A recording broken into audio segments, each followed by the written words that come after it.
नमस्कार। ज्योतिष विद्या और उसके अनुभव के स्वाध्याय सीरीज में मैं आपका स्वागत करती हूँ। आज 11th डे है और आज का टॉपिक है लाभ भाव। लाभ भाव कितना इंपॉर्टेंट है, इसे कुछ इस तरह से समझें। हम जीवन में कोई भी काम करते हैं, उसको लाभ प्राप्त करने के लिए करते हैं। चाहे आप एक एग्जाम की तैयारी करें, उसमें आप मार्क्स पाने के लिए करते हैं। कोई भी काम हम करते हैं उसमें लाभ प्राप्त करने के लिए ही करते हैं। तो कुंडली का 11th हाउस ये क्या क्या बताता है, हम उसे देखते हैं। कुंडली का 11th हाउस को लाभ भाव बोला जाता है। लाभ भाव का मतलब 10th कर्म हुआ। कर्म करने से आपको जीवन में लाभ कैसे मिलेगा, वो लाभ भाव बताता है।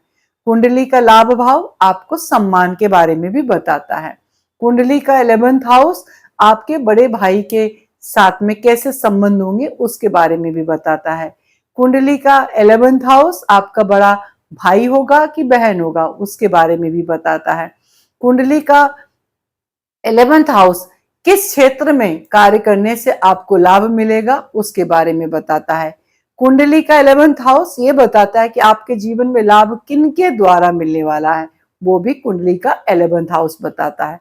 आप समझ गए ना कुंडली का 11th हाउस कितना महत्वपूर्ण है। तो सबसे पहले हम देखते हैं कुंडली के 11th हाउस का कैसे सपोर्ट होगा, क्योंकि कुंडली का 10th हाउस क्या देखा हमने, कर्म। और अगर कुंडली के कर्म कुंडली के लाभ एक दूसरे से कोरिलेटेड हो जाए तो कितना सोने पे सुहागा होगा। जैसे मान लीजिए कुंडली में 10th हाउस में सूर्य बैठा है और 11th हाउस में मंगल बैठा है, मतलब एक दूसरे के परम मित्र हो गए, तो मंगल लाभ देगा ही देगा। कुंडली में यदि मान लीजिए शनि बैठा है कर्म भाव में और 11th हाउस में मंगल है, तो दोनों एक दूसरे से कंट्राडिक्टी हो गए। तो इस तरह से हम देखते हैं कि कुंडली का लाभ भाव कैसे कैसे काम करता है। यदि मान लीजिए कुंडली का लाभ भाव मतलब 11th हाउस में बैठा हुआ ग्रह या संबंध यदि लग्न से है, तो आपके जीवन में जो भी लाभ मिलेगा वो आपके द्वारा खुद के किए हुए कर्मों के कारण मिलेगा। यदि कुंडली का लाभ भाव का संबंध कुंडली के द्वादश 2nd हाउस से है, मतलब आपके जीवन में लाभ आपके परिवार से मिलने वाला है। यदि तीसरे घर में है बेटा, मतलब आपको लाभ अपने छोटे भाई बहनों से भी मिलने वाला, अपने पराक्रम से भी मिलने वाला है। यदि 4th हाउस में बैठा है, मतलब आपको जो लाभ मिलेगा वो परिवार के माता पक्ष से ज्यादा मिलेगा। यदि 5th हाउस में बैठा है, मतलब आपको जो लाभ मिलेगा वो शिक्षा के क्षेत्र में आगे बढ़ने से मिलेगा।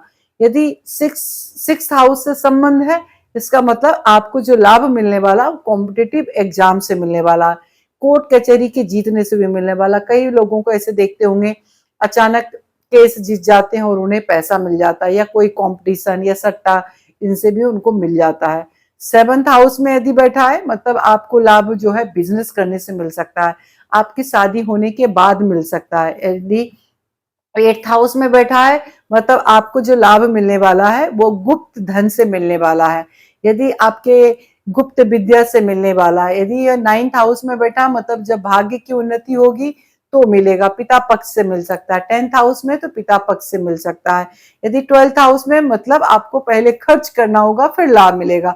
आप बहुत सारी चीज देखते होंगे, जैसे एड दिया जाता है, सोशल मीडिया मार्केटिंग कंपनी पहले करती है अपनी, उसके बाद उसकी इनकम होती है, मतलब पहले खर्च करना उसके बाद लाभ होना है।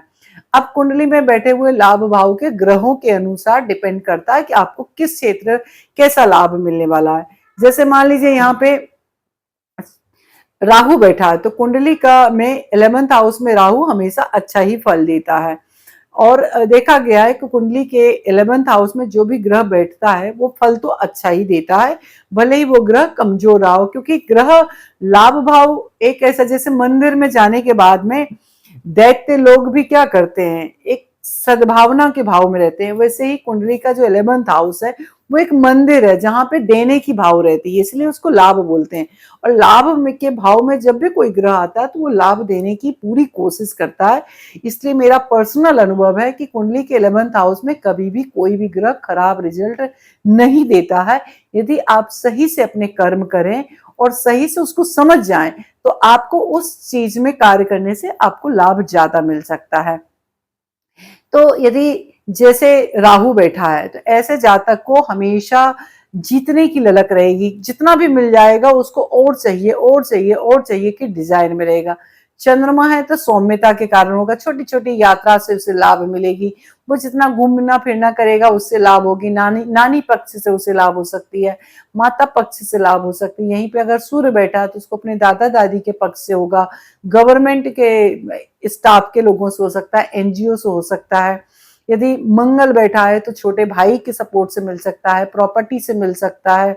यदि बुध बैठा है तो उसको अपनी बहन से मिल सकता है, भतीजी से मिल सकता है, मौसी से मिल सकता है, बिजनेस करने से मिल सकता है।